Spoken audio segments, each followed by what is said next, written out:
Hey everyone, so today we're going to be talking about my favorite eyeshadow brushes. So the first brush that's one of my favorites is this one right here. I'm going to try to sort of go in the order that I would use them.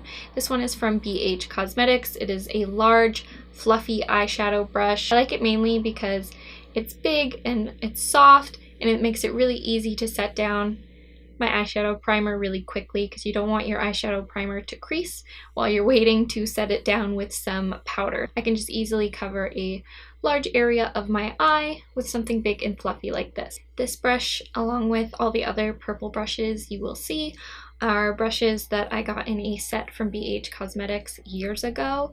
It is now, they still have this set, but it's now hot pink. I'll put the link to it down below, but these are really great brushes, especially if you're starting out. It comes with some face brushes as well. It's a nice big set. It comes with a case to put them in. A lot of these brushes aren't going to be a surprise because if you've been watching me for a while, I've been using them on camera almost every time I do my makeup. This is the Sephora Pro Featherweight Crease brush number 38. Out of all of my eyeshadow brushes, this one is my favorite. This is my ride or die, can't live without crease brush. I pretty much can't use anything else. I mean, if I'm doing a more precise crease, I will pick up I have the Sephora Pro Tapered crease, which is this one right here. It's also pretty good. It's just not, in my opinion, as good as the Featherweight crease. This puts your crease shadow on so smoothly, and it just picks up the shadow so easily. It is extremely soft. Like, oh my gosh. I hope they never get rid of this brush. And if I ever find out that they are, I will get backups, but they will last you a really, really long time. Sephora Pro brushes are just great. Another reason I really like this crease brush is I tend to bring my crease higher. I like my eyeshadow being more visible when my eyes are open. So that's another reason I like one that's a bit bigger and fluffier, because I feel like I can get it to ease up past my crease easier with this than with other brushes. You will see me use this brush time and time again. It's from that same set. It's just a very typical eyeshadow brush. I believe they call this one their medium eyeshadow brush. This one is my all over the lid go-to brush. It's not as big as the one I use to set down my primer, but I like the size of this one more for the lid because I have more control and more precision with this one. I do have two other ones in front of me, just for comparison. This one is the Mikasa E230, and then I've got the Makeup Geek foiled eyeshadow brush. So this is what I'm talking about when I say like a typical eyeshadow brush for just all over the lid. But the BH one has been my favorite.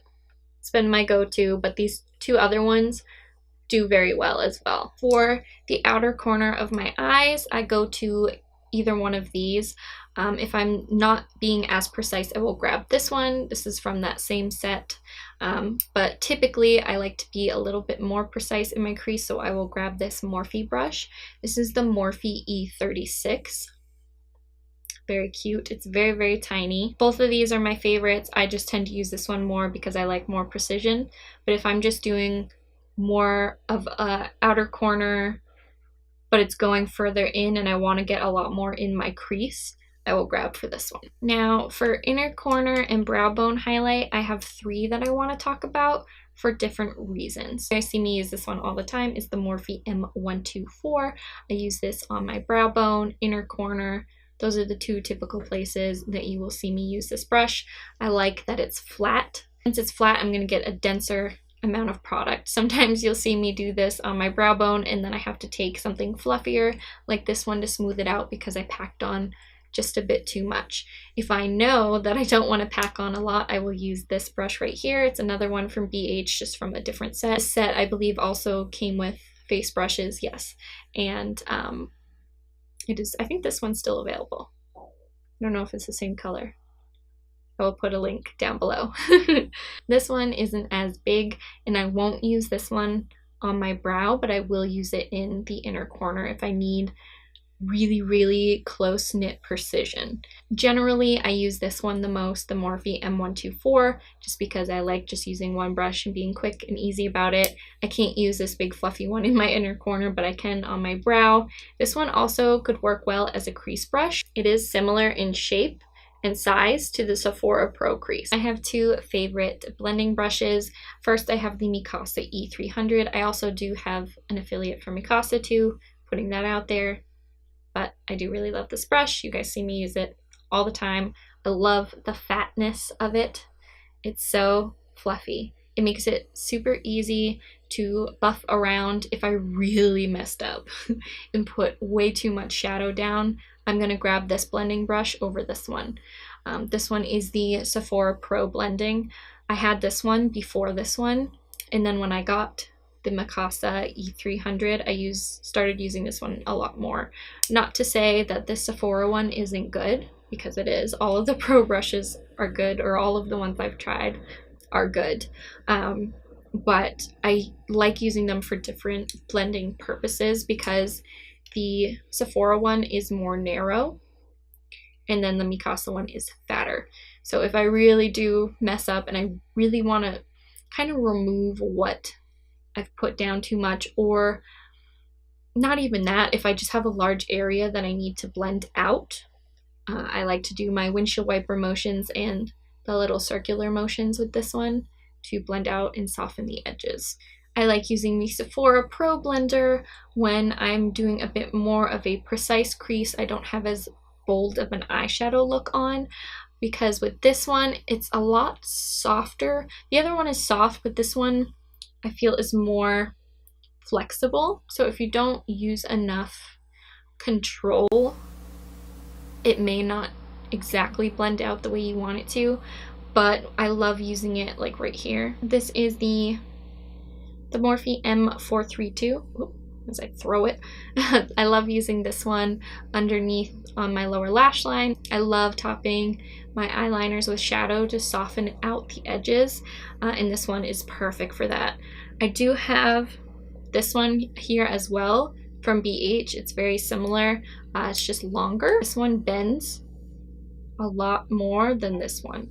They both bend, but I think because this one is longer, you're going to get more movement and flexibility with it than you would with the shorter one. This flat, thin type of brush is going to make it really easy to press and wiggle and just pack on that eyeliner or lower lash line color that you want.